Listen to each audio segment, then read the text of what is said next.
welcome to another edition of You Can Get There From Here.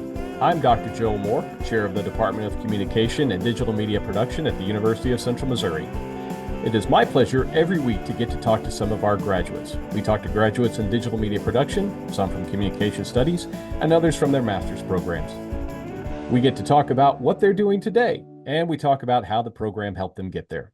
Today, we're talking with David Skaggs. David has his own freelance production business. He is also the HR and marketing manager for MDS Manufacturing, LLC. David, great to have you on the show. How are you doing? It's been a while.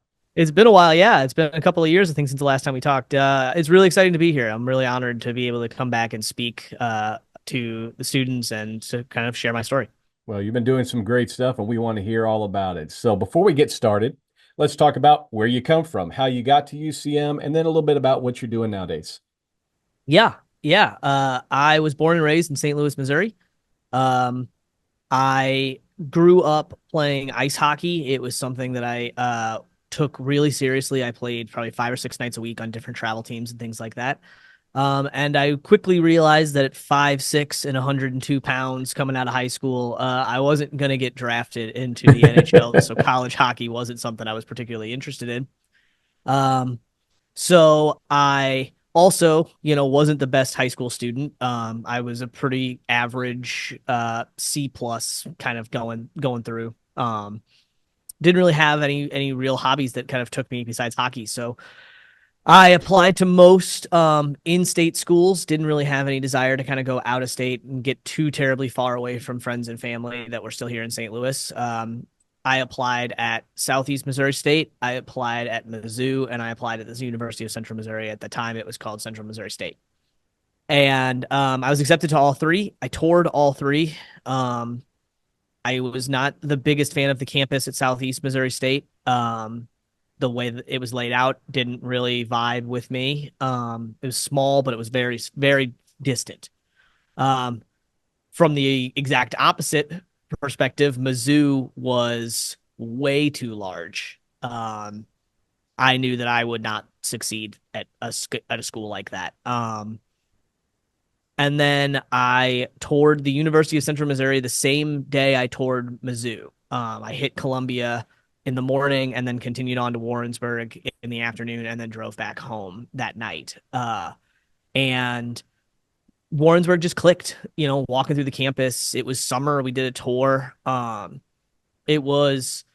town was large enough that I felt like you can constantly find things to do. And the campus was small enough that I felt I was able to walk from one side of it to the other and get wherever I needed to go without really getting lost. Yeah. My high school girlfriend at the time also got accepted to the University of Central Missouri. We both went there. She majored in graphic design and I majored in video in what it wasn't digital media production when I was there. It was I think it was broadcasting and film. Yeah. Broadcast media. Yeah, is what I got my degree in. The precursor to digital media production. Yeah. Yeah. It was interesting. A lot of the stuff that we learned was old school kind of 90s and early 2000s kind of video production. And there wasn't much of a film department when I was there. There was a couple film classes, but that was about it. Single camera media production, I think is what it was called. I had that. We had film 201 or something. Yeah, but not a whole lot of like actual production classes for single cam stuff. Now, when did you graduate? I graduated in 2012. Okay, yeah, you were right there right before we made the switch where we merged our broadcast and film and our journalism, because so much of the industry, and I'm sure you've seen this since you've been out there, was becoming more convergent, where you needed to have a little bit of skill in everything and then just focus in on something. So we're glad you found us. Yeah, I was excited. I really do think it's very interesting. Myself and a couple of the kids that I graduated with, we're still very close. We still work on projects together. We talk a lot in the sense that like we really do feel a sense of ownership over the digital media production department, because so many people kind of came in that my specific class. We had myself, Josh Leonard, Zach Tucker, JT Billings, very heavily into making film and doing projects, and we really kind of pushed the department, it felt like, into like moving into more like, no, we want to do more film stuff. We Hmm. don't want to do live TV production. That's not where our careers are going to drive us towards. We want to do film. We want to make movies. We want to learn how to do cinematography. We want to work with the photography department. We want to work with the theater department. Like, let's bridge these gaps here. We're right down the hall. Like, why are we not taking classes together? Yeah. And it was really cool to see, like, after we kind of left, like, where coming back a couple of years later and seeing the kids who work at like KMOS or at CTV, really working with like actual cinema cameras, whereas we were renting out mini DV cam and filming on tape. Yeah, and I think that's one of the things that as faculty we have to be cognizant of is we've been out of the field for a while, right?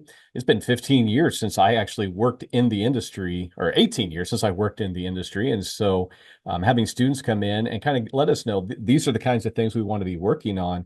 And I'm glad that worked out, that you all were able to share that with us, that vision with us, because we did make some of those renovations and those changes to the degree because we knew students had that interest and Yeah. because there's a lot more you can do with it than just making Hollywood movies. Yeah, yeah, it was also very interesting because the DSLR revolution came out when my senior year, so we went from renting UCM's equipment a lot of the time to a lot of us owned Canon cameras and we were making films with our own equipment for the first time, and it was like it was just a complete shift in the quality of like what we were turning in sophomore year to what we were turning in junior year. And same with UCM, as they were able to purchase equipment that was $10,000 for a camera 5 years prior, but now everybody came out with this new technology and it dropped to zero off the price tag, and you were able to purchase things. It was wild. Well, and you went through that program. You were able to make that switch. Mhm. Tell us about what you're doing now and how you've been able to apply all that. I am a freelance videographer and editor right now. I have worked for production companies. I have worked for marketing companies. I've worked for agencies. I have shot projects at the Super Bowl. I got to go to the Kansas City Chiefs, Philadelphia Eagles Super Bowl 2 years ago. I've been to the Daytona 500 to shoot content for Cabo Wabo Tequila. I shot Sky Vodka's fall campaign 2 years ago for Christmas and Thanksgivings for everything for their social media. Um, I I'm constantly working, which is like very fun. I consider myself a blue collar creative. I don't turn down work too terribly often, and it gives me the ability to work on a wide array of projects. Right now, I'm working on editing a 2 episodes of a reality non-scripted TV show. So I'm working on that right now, hoping to turn that over in the next day or two. I also shoot weddings on the weekends for fun. And then in about 3 weeks, I will be going down to Frisco, Texas for the Audi Quattro Cup. And I will be shooting content down there for 3 days on the golf course and with all the brand new Audi cars and everything. And I'll be doing that for 3 days and 2 days of travel. So I talked in the intro that you are the HR and marketing manager for MDS Manufacturing. Yep, And before we came on, you said that it's your parents' company and it is. Yeah. you're working with them. So tell us a little bit about that. Yeah, MDS Manufacturing. My family has been in the plastic injection molding industry since before I was born. My grandfather was the president of a company called Semco Plastics. He worked his way from machine operator at 16 years old to president of the company without even having a high school degree. My dad and both of my uncles went into that company when they were in their late teens, early 20s, and worked their way up. My uncle worked up to a sales position, and my dad ended up becoming the operations manager there. And then in 2009, we lost my grandfather. He had a heart attack, and we decided pretty quickly that, like, after we lost him, that we wanted to if my family wanted to go out into business for themselves. So they started up a small injection molding plant in downtown St. Louis, rented a property on the backside of a larger building, and started putting machines in, used their connections to kind of build the company from the ground up. I worked there for a little while as a machine operator in between kind of figuring out what I wanted to do after I graduated from UCM and really finding like a full-time creative job. I worked there as machine operator on all three shifts. So I worked first, second, and overnight, depending on where we needed me. And then gradually the company grew and grew and grew. And I went a different direction and went into full-time video and photography. And eventually, about 6 months ago, was freelancing and was starting to do like a branding concept for my parents' company. Um, was doing a full web design, full social, rehashing their LinkedIn, just kind of overall using the skills that I have gained to kind of help out my family in a way that I didn't really want to come in full time. And after kind of sitting with people and really kind of going over what they wanted the company to be, we moved into a new building 2 years ago. That we own now, which is amazing. And listening to what my parents really wanted to turn the company into and what they wanted the plan for the next generation was, I decided to come in on a part-time basis, handle their employee advocacy, handle their HR, really kind of develop a company culture that is going to push MDS into the next generation of owners that are myself, my sister, and my cousins. We all kind of work here and we all are side by side. So it's pretty amazing to be here and to get to see my family every day. And there's challenges to that, of course, as most people could figure out, but it's really a great decision for me. It allows me, I get paid to be empathetic to people, which is pretty great. Yeah. And I have a nice air conditioned office that I can do my video production in when I'm not there. And my wife gets her house to herself again. Well, that's always handy and keeps her happy. That's great that you're able to do that to work with the family to continue the family business. And it sounds like it affords you some time. That was going to be one of my next questions but I didn't realize you were working with them, as a family business working part-time. I was like, how do you find the time to be able to do the freelance work? But it sounds like been able to work through all that and make that happen. Yeah. So I guess my question would be then, where do you get your connections for? You were talking about all the different projects you get to do and all the variety. Where do you Mhm. make those connections so you can do that? Yeah, a lot of it is word of mouth. I started in the wedding industry, as a lot of people do, and I always recommend people to kind of don't shy away from that industry because you really learn the grassroots of how to tell a story. You're not working with actors, you're not working with professional models, you're working with people on the best day of their lives, but it's also consistent problem solving. Something is running late over here, so how do we adjust it to over here? You have to learn audio production, you have to learn directing, you have to learn storytelling, cinematography, as well as person to person communication skills. Um, so I got started in that, and then from there, the people that I was working with kind of all splintered into different elements of video production. And ironically, the other editor on that reality show that I'm working with, who hired me to come in and do this little kind of edit spree, she was my boss when I first started working at that wedding production company. So now she is an editor for multiple agencies around St. Louis freelancing. And when she needs work, she'll call me, see what I've got going on. She got me introduced to one of my longest reoccurring clients. It's a company called Big Blue Spark. They're a live production company, live event production company. They contract me out to either do content capture at their events or to do video production for videos that need to play at the events. So I've been working with them for a couple of years. And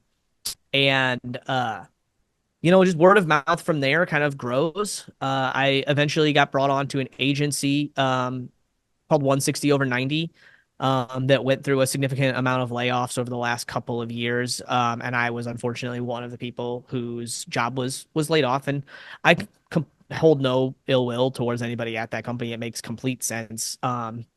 Those kinds of companies are hard to sustain, long term in. So from there, I just stayed in contact with people who I worked with, and I let them know that if they ever needed me, like, here, I'm around, and here's my cell number, and don't be a stranger. And they called me a month ago and said that, hey, you did this last year for us on salary. Audi is requesting the same cinematographer and the same photographer. We would like, will you send us your rate and will you come back down? And I did, and we had the meetings and we got it approved, and now I'm going back down to Frisco next month. Excellent. So that word of mouth, that showing up, doing the job, and Yeah.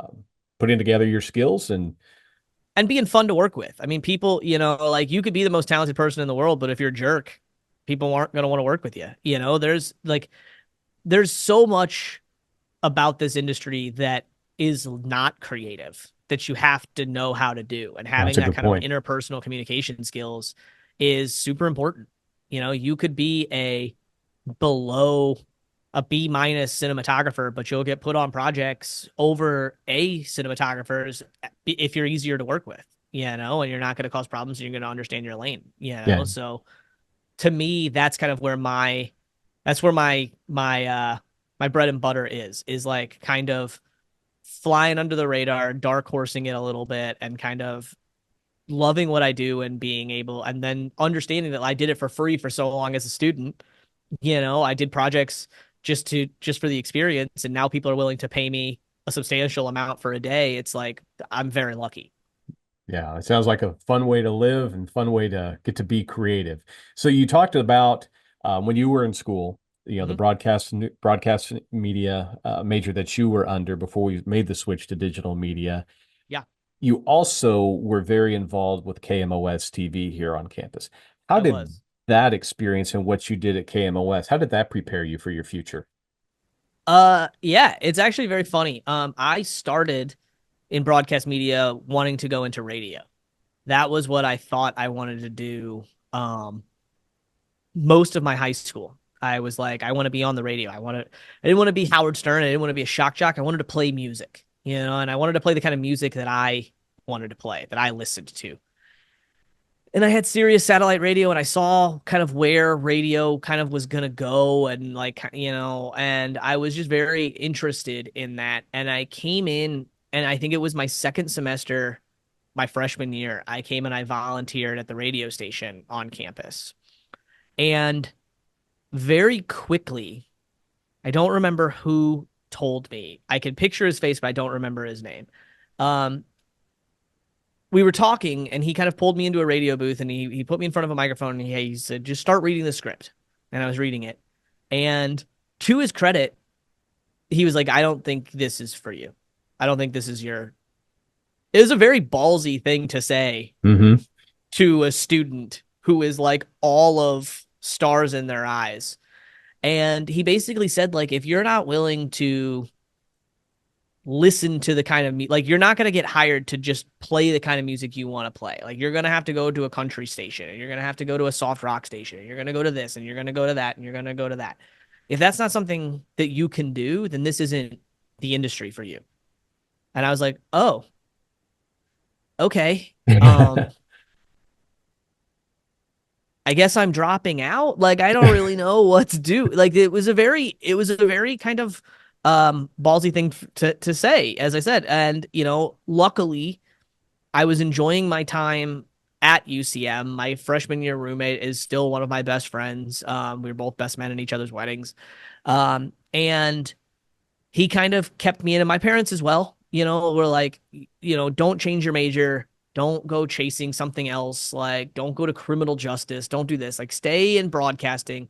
At least take two broadcasting classes a semester. So at least if you come back to it, you're not 2 years behind. So to my parents' credit, they did that. And then I was in a broadcasting class my junior year of UCM, my first semester. It was Shauna Troff was teaching it. And she became my student advisor, and we are still very close. I don't remember what the class was called, but it was essentially a marketing and branding course where it was like writing scripts, writing 30-second commercials, and really kind of being creative. And it was the first time I had like a course like that where I got to get paid by good grades for being creative. Broadcast And copywriting. that's exactly what it was. Yep. Yes, it was broadcast copywriting. Uh, yep. And there was a student in that class by the name of Mark Muller, and he worked at KMOS, and we became tight, and I needed a job. And I'd always been a big fan of movies. That was something that I did every weekend from the time I was 13 and my parents would drop me off at a movie theater. I would see a movie every Friday night, and sometimes two. And I just never really thought I could make a living at it. Like nobody really kind of explained how many people are involved in making a movie. I kind of treated movies like pro sports. I was like, there's only you know, there's only 160 people making a living in it, and like I'm not gonna be that person, so like I never really kind of took it seriously as a possible career. So when I went to KMOS and I volunteered for a semester, they put a camera in my hands literally the next day. I was down there and I was on a shoot the next day with one of the producers, the student producers who was an employee, and everything clicked. Like it, I mean, just like that.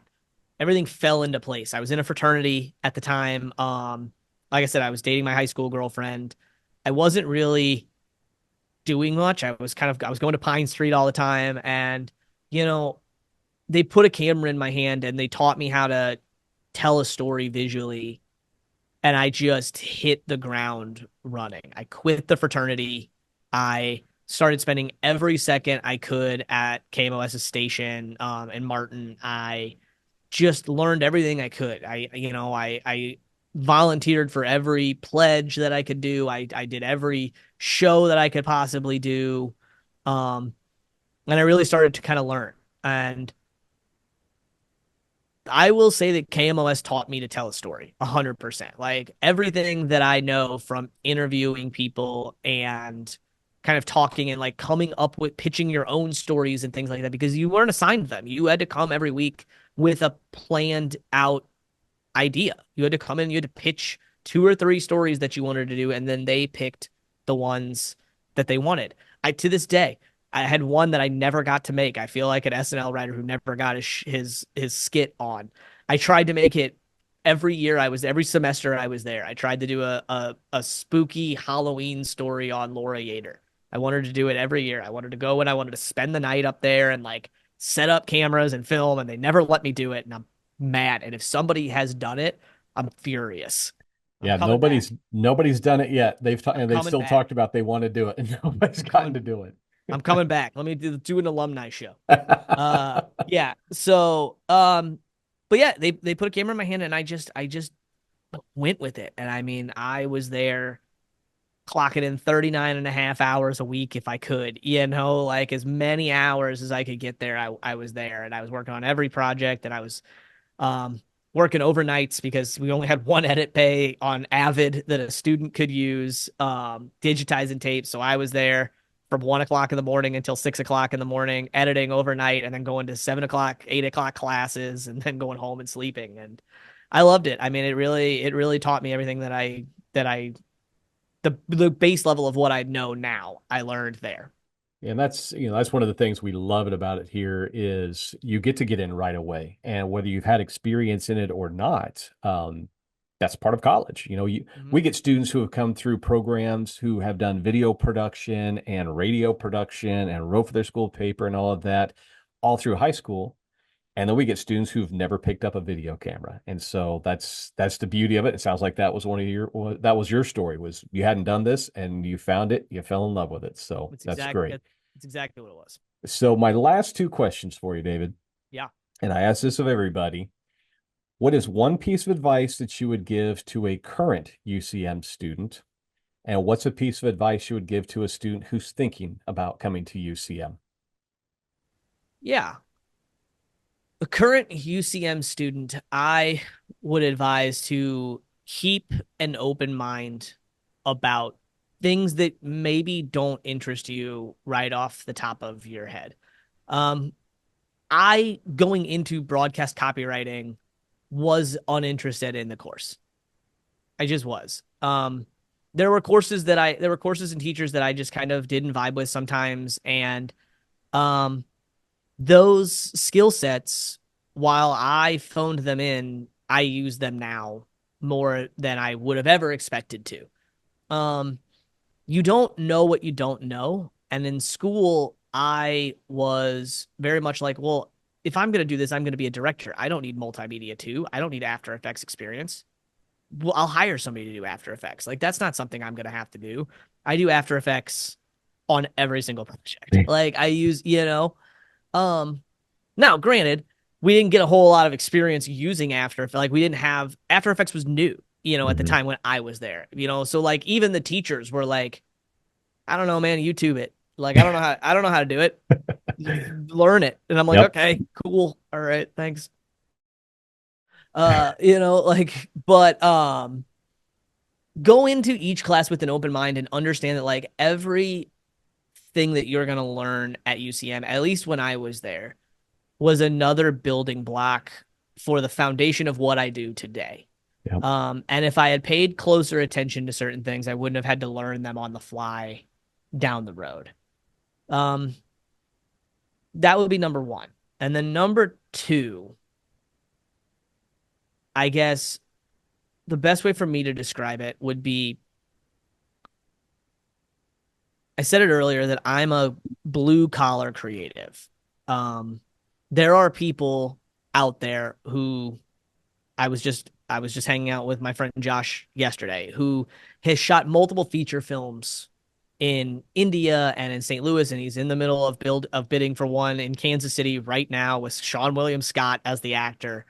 Um, who make 20, 30, $40,000 for one single project, and they only focus on two or three a year. That is not the only way to make a living in our industry. Hmm. It is not pro ball or no ball. It's not that. There are ways, there are positions that you can be fulfilled creatively and financially that you don't even know yet because those classes aren't taught in college. There's not a course on production assistance. There's not a course on assistant camera.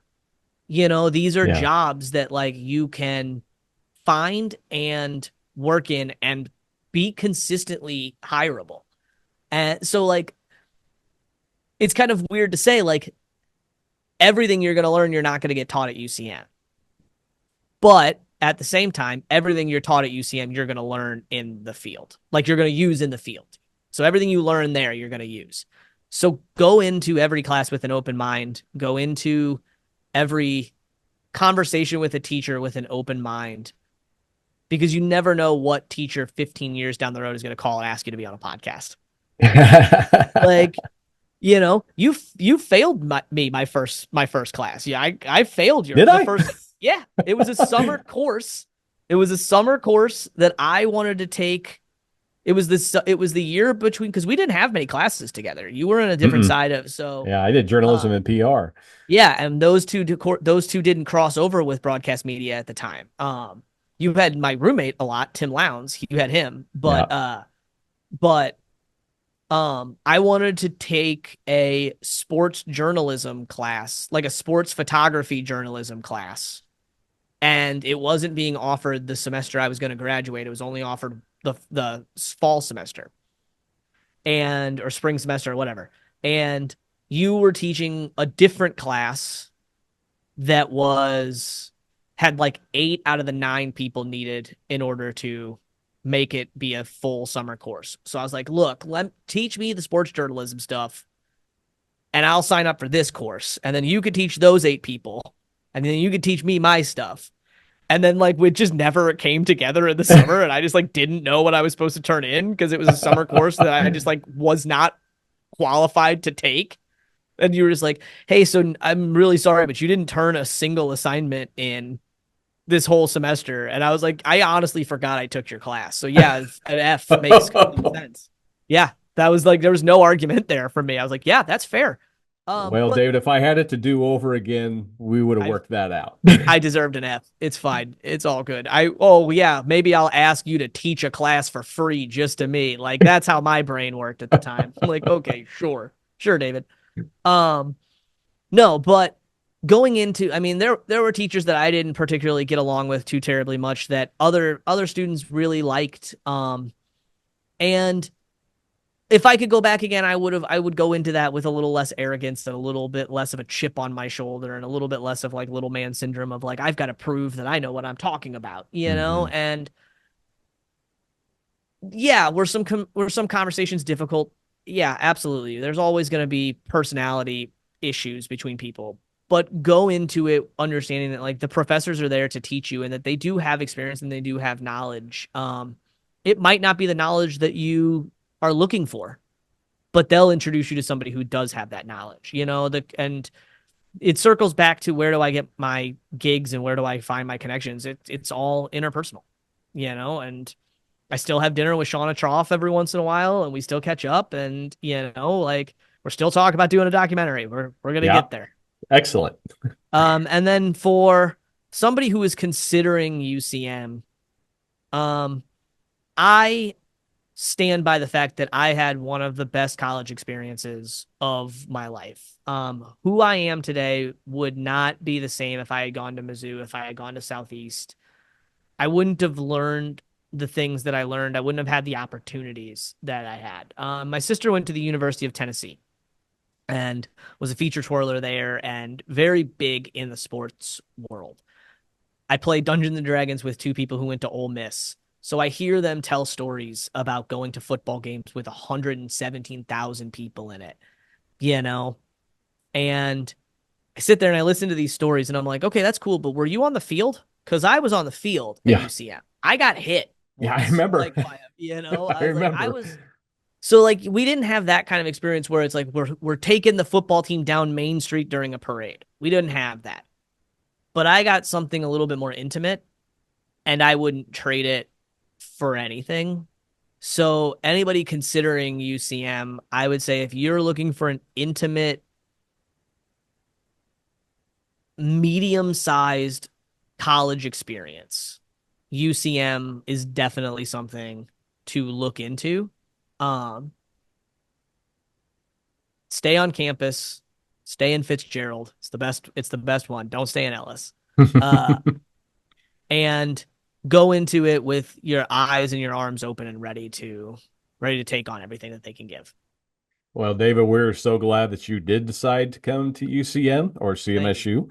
Thank We are so glad that we were able to be a part of your journey. We're proud of all your accomplishments and what you've done. And you got to get that documentary done with Shauna. Tell her I said I hi will. next time you see her, and y'all get that I will. documentary done. We want to see it. I will. All right. Well, thanks for being on today. Really appreciate it. No problem. Thank you.